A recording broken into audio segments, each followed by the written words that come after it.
You're listening to The Secrets of Star Trek, where we discuss the hidden layers and deeper meanings found in all the Star Trek TV series, movies, and more. And today we're discussing the latest episode of Star Trek Prodigy, All the World's a Stage. I'm Dom Bettinelli, and joining me today on the panel are Jimmy Akin. Hey, Jimmy. Nanu, nanu. And Father Cory Sticha. Hey, Father Cory. How's it going? Very well, thanks. Folks, be sure to follow The Secrets of Star Trek in Apple Podcasts, Google Podcasts, Spotify, Stitcher, TuneIn, your favorite podcast app, or at our YouTube channel at youtube.com/StarQuestMedia, where you should make sure to hit the bell to get notifications. And you want to go to that channel, especially if you want to see us, because we're now recording these as live videos. Another show on the StarQuest network you're sure to enjoy is The Secrets of Stargate. You can find that wherever fine podcasts are found or at sqpn.com/Stargate. So, Jimmy, can you give us a recap of what happens in this episode of Prodigy? Yeah, so lately we've been having really simple episodes that focus mostly on action and have short summaries, but not this time. Last time, the diviner woke up in biological Janeway's sickbay. This time she interviews him, but his memory is jumbled. He does recognize Chakotay and says he was taken prisoner, and he's babbling about his mission and how he must save people. But then he starts to remember more about Starfleet and his home planet, so he freaks out and shuts up. But enough about that, because that isn't what today's episode is about. This week, Star Trek Prodigy meets Galaxy Quest. Following up on the distress call from the end of last episode, the Protostar comes to a previously uncontacted planet inhabited by people just as imitative and culture hungry as the Iosians from the original series gangster episode A Piece of the Action. 100 years ago, Ensign Garrovick from the original series episode Obsession crash-landed on the planet in the shuttlecraft Galileo. The shuttle was leaking and poisoned the environment, so Garrovick was forced to make contact with the natives to save them. They then adopted a wannabe culture based on a distorted version of Starfleet. They misunderstood the name of the Enterprise as the Enderprise, and so they are called the Enterprisians. Before dying, Garrovick warned them about the Galileo, which they interpreted as a curse involving a monster called the Gallows. And if people get too close to the dilithium cave where the shuttle is, they really do get sick. So does Dal. So Gwyn, Jankum, and Rock go to the cave to figure out what's causing the problems, because they don't know all of this yet. They learn about the shuttle and relay back the info needed to Zero to synthesize an antidote for the poisoning. But they end up in the shuttle in a very dangerous situation, and because the shuttle's broken warp core is causing subspace distortion, hologram Janeway conveniently can't beam them out without getting closer. And the subspace interference will also take her offline if she gets too close. Dal then beams up with several of the Enterprisians, and together they pilot the Protostar into the cave close enough to beam their teammates out. Afterwards, they help the Enterprisians seal up the poison cave, and Dal concludes that they will find a way back to Starfleet without the Protostar so that the Federation will be safe. In our final shot, Rock goes into sickbay and discovers that Murph, who has been sick all episode, has entered a gooey chrysalis and is apparently transforming. End. So let's start at the beginning, which is a very good place to start, as we all know. And so Janeway sing. Yeah. Julie Andrews, this is your cue. So Janeway interrogating the diviner. And one of the pieces of information he kind of lets out is, which is new, is that Chakotay is a prisoner somewhere. Or at least that's the interpretation that Janeway takes from him. So that I think that's a new bit of information on this one. We've kind of figured that, at least I have, that Chakotay is still out there somewhere being held prisoner and was taken prisoner by the diviner, but Chakotay was able to hide the Protostar before the diviner could get them. Okay. And so, because it would be really weird if he was dead. Like, that would be a pretty dark way to have a kid's animation program to go. So, and it's interesting how they're framing it, and it's kind of obvious.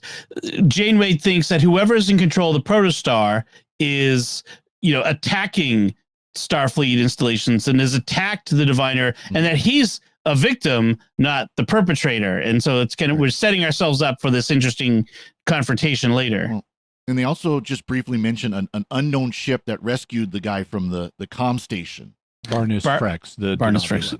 Yeah. Yeah. So there, but we don't know who that ship is, and it's not the Protostar, and it's not Janeway's ship. So there's another ship out there somewhere that's kind of following along with this. And it's possible too. That could be Chakotay too. Yeah. In any event, it gives Janeway the dramatic outline. This has just become a manhunt.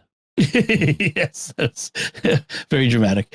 So that's the end of Bio Janeway for this episode. And so we go to the Protostar, where they've arrived at the M-class world, which has sent out the distress signal that's conveniently has, like you mentioned, the subspace interference, and interferes with communications and transport, of course. So Rock, meanwhile, like you mentioned, is preoccupied with Murph, who's ostensibly sick, and so she stays on board for the first part of this episode. The rest go out and encounter these two aliens who they stun Jinkum Pog, and they call themselves James T and Sulu. Sulu, right? That's right. You got to get the pronunciation right. And they're wearing these weird primitive versions of Starfleet uniforms. They're like original episode uniforms, except they're stitched together from patches and of fabric, and they're green. Yes, and the two, James T and Sulu, both their speech patterns imitate William Shatner and George Takei. It's really funny, right down to that. Very exaggerated William Shatner inflections. Yes. Oh my. This is how much more like George Takei can I possibly sound? Oh my. You can tell D. Bradley Baker had fun, especially with the James T voice. Right. Because he was the ones who voiced James T. So yes, there was D. Bradley Baker is also the voice of Murph, which he has not a lot to do yet. And all of the Thermians or Enterprisians have names that are distorted versions of the original crew. So we have Dr. Boons. Yep. Is their doctor instead of Bones. We have Sprock, who barely gets any lines in this. Yep. Scott E. and Cadet Hurrah. Yep. You know, it's interesting. I have one of Scott E's vests. You know, I don't know if you guys remember the Scott E vests that was popular a few years ago. So yeah, it's a lot of fun just to hear the voices there, and most of those, some are actually voiced by Fred Tatasciore, who we know from Lower Decks as Shax. You're getting my not Shrek, Shax. Yeah, I was getting my sci-fi names mixed up. And then we also have Eric Bauza as some of the others. I don't recognize his name, but we have this interesting walkthrough of their settlement that is like this structure that's kind of built to look semi like a Starfleet ship. It's got nacelles on it, and we see the people of the village doing various Starfleet things, and I'm doing the air quotes, like practicing hand-to-hand combat, where they do the Kirk boxing the ears move. I noticed that. Yeah, just in the background, they don't say anything about it, but it's there visually. You get the Kirk earbox move. The two fist slam. The double fist slam. Yeah. You also they get almost all of their Starfleet dialogue wrong in some way. So they think instead of Starfleet, they think the organization is named Starflight. Their founder, who we later learn is Ensign Garovic, or their cultural inspiration, who we later learned is Ensign Garovic, they refer to as Ensign. They instead of live long and prosper, they have live logs and proper. Right. They have the Enterprise. Instead of impulse power, they have pulse power. So they everything is just a little bit off, but it's a lot of fun. Right. Another one of the characters is this young female cadet who gets sick. Her name is Hura, like Uhura. Yeah. And so they They even get the Vulcan salute wrong, where they join the middle and ring fingers. Yeah. Yes. The middle and ring fingers. It's really hard to do. when I was a kid, I would practice the Vulcan salute and turning it into the two middle fingers together salute. I always thought they should establish that the two middle fingers joined should be like the Andorian salute or something. Yeah, or a Vulcan obscene gesture. I don't know. Maybe. No, I was a pretty clean kid. No, I'm more thinking like now. Actually, Leonard Nimoy says, just as a tangent, that the Vulcan hand salute comes from a Jewish blessing gesture that he remembered from his childhood. You put both hands together and mirror image Vulcan salutes, and it's used as a blessing in the synagogue and on Yom Kippur, if I recall correctly. Yeah, and you're not supposed to look, but he did anyway. And if memory serves, it's like I want to say it's based on the letter Sheen in the Hebrew alphabet for the divine name, which the word name in Hebrew is Hashem, the name. Mm-hmm. And so I want to say it's based on the character for Sheen, which is the first letter of Shem. But I may be mistaken. Okay. So they're brought in and they're brought to this theater area where they will view the logs, which it turns out are plays that reenact the arrival of, it reenacts some stuff that happens on the Enterprise, the original series Enterprise, and the red shirt ensign that we'll later find out is Garavik, who ended up among them in violation of the Prime Directive. It kind of pollutes their world's natural development, their civilization's natural development. Except he had to because of the dilithium, the poisoning the shuttlecraft was causing. Right. The shuttlecraft crashed and leaked. And so as he's dying, he's telling them to stay away from the Gallows or the Galileo. Yeah. Presumably this tells us the fate of the Galileo because, we'd seen the Galileo shuttlecraft early in Star Trek, the original series. We saw it does tell us. So there are actually 3 Galileo shuttlecrafts in the original series. The first one is the star of the title episode of the eponymous episode, the Galileo 7. Yep. And it burns up in orbit around the planet. Then they have another Galileo that has the same name and registry number. And then later in the series, they have a third shuttle called the Galileo 2. And so this is the middle Galileo that we learn its fate. You'd think they'd stop naming shuttles Galileo just like because bad luck. Well, they could do the same thing for ships named Enterprise, but they don't. Yeah. That's true. So, for those who don't know, for in real life, the original Galileo prop was recovered and restored and has been restored to its original. Nice. How it was when they were using it for shooting. I don't remember where it's at now, but there was a group of people that bought it. He was like sitting in a junkyard somewhere, getting weathered out, and they bought it and completely rebuilt it. So, wow, you can go online and find it out. I wonder if it's the place up in upstate New York, which has the original Enterprise set that they rebuilt and all that. It might be, or I don't remember if it went to the Smithsonian or something like that. Or I'm going on pilgrimage one of these days. That's for sure. Incidentally, one of the things that happened with this middle Galileo, who is now in the bottom of the dilithium cave on this planet, it's the one that brought Spock's parents on board the Enterprise. Right. Yes.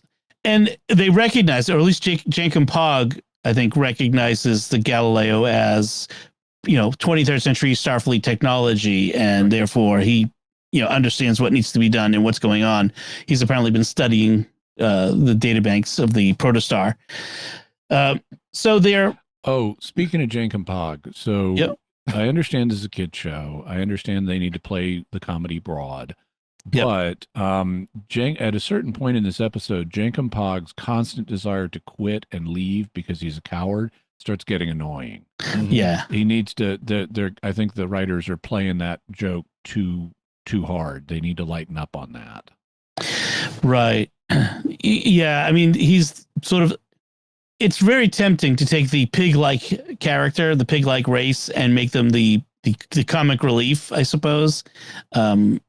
and they do that at every opportunity, frankly, and they made him the butt of this joke here. Yeah. Well, I don't mind Jacob Hogg being a comic relief character, but they need to play it light. They need to not go as hard into it as they have been. Yeah. I mean, it was funny to see him literally dragged onto the transporter path. But, right. But yeah, in the end, when they're actually in the cave, and he's like, "No, I'm out of here." It's like, no, stop that. but in the end, he does the heroic thing and goes on board and to fix it. So that's good. But he tries to bail like at least four times earlier in the episode, and that's true. That's true. So we have the Enterprisians. They're pretending to be Starfleet, and there's a debate on whether they should tell the truth, tell them that what's really going on, and reveal to these people, the Protostar people, trying to reveal whether to the Enterprisian people what's really going on. And Gwyn makes a statement about that she's not afraid of the truth, and so they should never be afraid of telling the truth.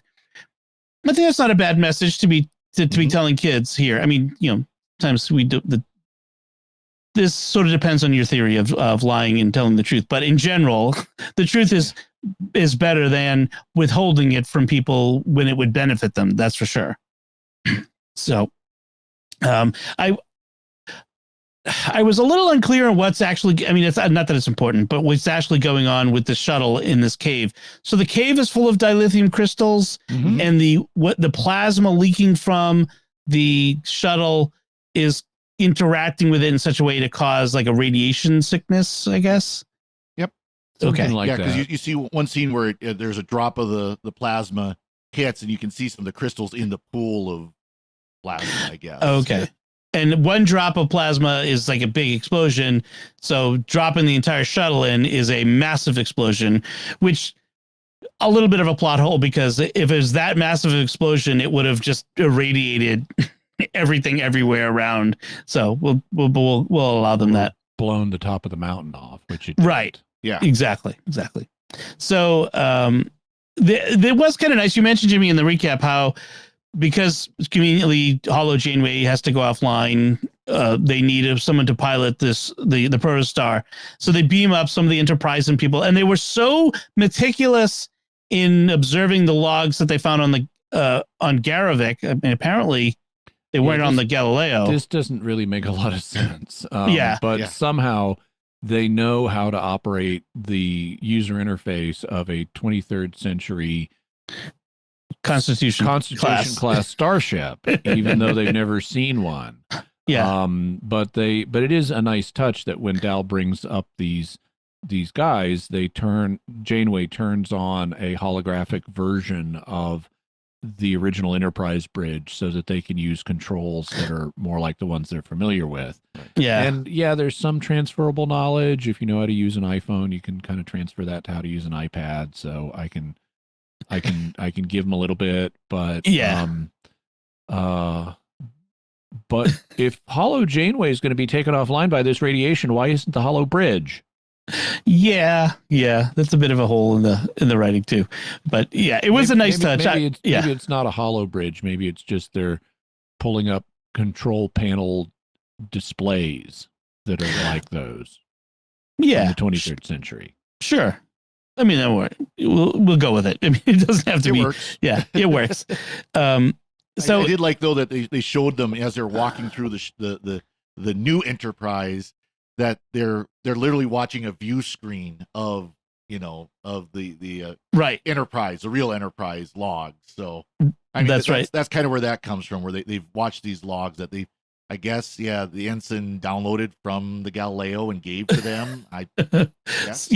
Don't look at that too closely. I guess the historical records. They're watching the historical records, right? And in fact, we have at the end amended historical records, or they've updated their plays, their logs, to include the heroics of the Protostar crew to help them, defeat the Gallows and that sort of thing. So, nice. Including Jacob getting stunned when they ran into the Enterprisians. Yes, that was good. And it was an interesting conclusion that Dal at the end realizes that they can imitate the Enterprisians in a way where the Enterprisians can adhere to Starfleet ideals without having to be on a starship, on the real starship. And in maybe they too can, the Protostar crew can also appeal to and join Starfleet without the Protostar, that they'll find a way to get back to Starfleet without bringing the Protostar with them. I don't know how successful that will be, given that the show is called, it's called Prodigy. Prodigy. Yeah. It doesn't have to involve the Protostar necessarily. That's true. That's one of the things that I like about this is I'm not entirely sure what the end game is, because the obvious, the obvious way to play this as a kid's series would be as a picaresque adventure where you have a new adventure every week. You're on this endless quest, and then maybe at the very end they get home. I mean, that's Voyager. And, right. And it's also Space Cases, which was another show for kids. Sliders. Yeah. And so there's a tendency to set up a premise and just milk that premise until the end of the series. I'm not 100% sure they're going to do that here, because they have developments occur with like Janeway learning. I mean, obviously at some point they have to pay off. Yeah. The what happened with Chakotay, they have to meet biological Janeway. Biological Janeway has to establish friendly relations with them, even though they're setting us up right now for the Denobulan guy is going to say these horrible kids showed up and attacked me, and so they're going to initially be at odds.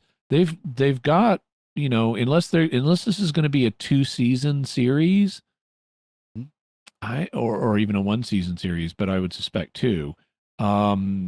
They may, if they want to keep this going, they may pay all that off and shift to something else involving these kids. Like, okay, now that the Protostar adventure's done, here's the new adventure. Right. That could be interesting. And it is going to be a second season has already been done or has been signed and everything.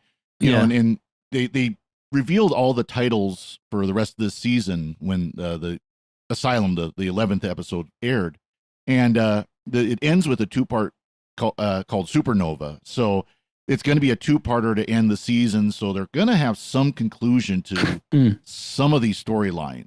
This isn't just going to be kind of left to float out there. And it is possible they do something like, well, we're done with the Protostar now, or Chakotay takes over the Protostar or something, Given that the heart of the Protostar's engines is a miniature star, a Protostar, Supernova could hint at the destruction of the Protostar, I guess. Yeah. Could. Yep. Could be something. It could be misdirection of something else. So one of the things that Dal says at the end, though, although the science geek in me is already itching with annoyance because supernovas are at the opposite end of a star's lifetime than protostars. But okay. Well, or maybe that's actually another hint of something else. So it could be. But Dal does say at the end of this, you don't need a starship to do good. I think it's Dal. There's someone says that line, and no, that but it helps. Yeah. Well, it does help, but it kind of could be hinting at, maybe we don't need that we can leave the Protostar behind at some point. So maybe they're preparing the audience for that. One of the things that this episode kind of reminds me of, the premise, is of the Japanese Catholics who had been cut off from the church for a century or so. That idea of people who have been connected to something, cut off, couple of years. Yeah. And then they develop independently, and how that separate development, once they've reconnected, can be very interesting to see how things have changed and didn't change in between. And I thought that was kind of a fascinating idea. This is not exactly the same thing because they weren't really part of Starfleet, but I just thought it was kind of an interesting thought to think about while watching this, is that idea of the Japanese remnant Catholics. I forget what the term was, but there's a term for them. It's in Japanese. Yeah, I'm sure it is. So, any final thoughts on this, Father Cory? I thought it was kind of a funny connection of between Lower Decks and Prodigy about Second Contact, where Project Swing By from Lower Decks, and then you have the Protostar crew inadvertently doing a Second Contact. That's true. Jimmy? Nope. Okay. I just want to finish by saying I think this is one of the better episodes of Prodigy we've had. I think it might be the best so far. I certainly enjoyed it a lot, and that's probably just because I'm a longtime Star Trek geek and loved the references. So I really like that. All right. So let's finish up then. We'd like to take a moment to thank our patrons who make it possible for us to create the Secrets of Star Trek, including Peter M., Captain Natron, Norlin S., James B., and Paul E. Their generous donations at sqpn.com/give make it possible for us to continue the Secrets of Star Trek and all the shows at StarQuest. And you can join them by visiting sqpn.com/give. That's awesome that we have a patron named Captain Natron. Not a lot of people even know what Natron is. That's cool. I know, that's pretty cool. So that's it from us. We'd love to hear what you think of All the World's a Stage. You can let us know by commenting on the show at sqpn.com/trek, our Facebook page at facebook.com/StarQuestMedia. You can send an email to trek@sqpn.com or visit our Discord community at sqpn.com/Discord.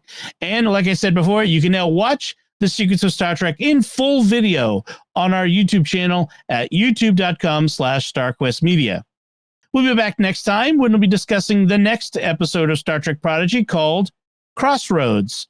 Until then, Father Cory Sticha, thank you for joining me and sharing The Secrets of Star Trek. Thank you, Dom. Jimmy Akin, thank you as well. Thank you, and live logs and proper. And once again, I'm Dom Bettinelli. Thank you for listening to The Secrets of Star Trek on StarQuest. And remember, I've learned never to fear the truth.